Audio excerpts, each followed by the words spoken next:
Hi there and welcome to Craft Jitsu's Embroidery Basics videos. This one is about needles. I don't claim to be an expert on needles, but I'll just show you what works for me. Now you get some needles with blunt ends like this one and this one. Now I would use these for either tapestry or cross stitch. Now cross stitch fabric and tapestry fabric have holes in that you're supposed to push the needle through, and I was always told that this blunt end means that it finds the hole more easily and doesn't pierce the rest of the fabric, as you can see in this silly example.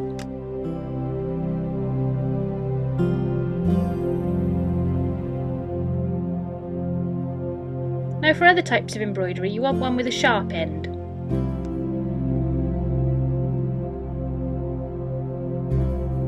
But even these come in different sizes. Don't ask me why I did that, it is indeed sharp. I'd recommend for a beginner you get a large selection of needles like this, quite cheaply, only sort of £2 or £3, and have a little play and see what works for you. Now I thought I'd show you the back of the packet so that you could have a look, but honestly I just go by what they look like from the front.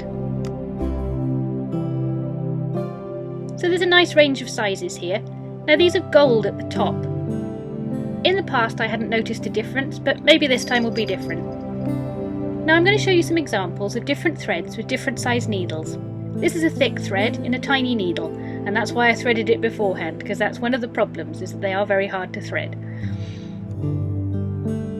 Now the needle goes through nicely, but gets stuck here. You have to just keep pulling and pulling and pulling.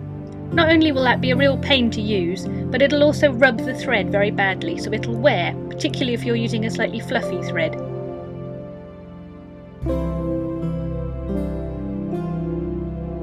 And now to the other extreme. You've got a very big needle and some machine embroidery thread.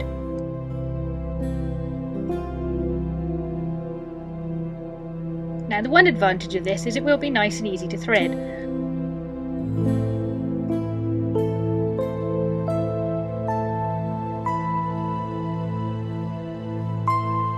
Now the needle's quite hard to push through the fabric comparatively, and then it leaves a huge hole for this tiny little bit of thread to go through.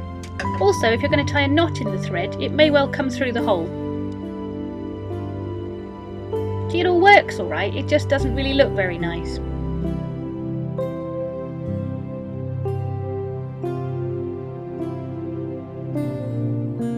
Feels like almost more hole than thread.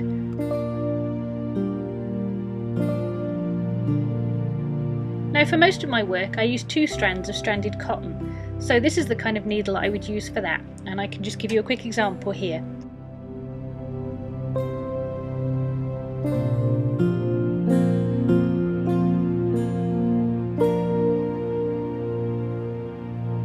See, the needle goes in quite easily and the thread goes through rather smoothly, and there's no big holes left behind. If you've enjoyed this video, please feel free to share it with your friends or to subscribe to our channel, and if you've got any more beginner questions, please let me know and I'll see if I can help.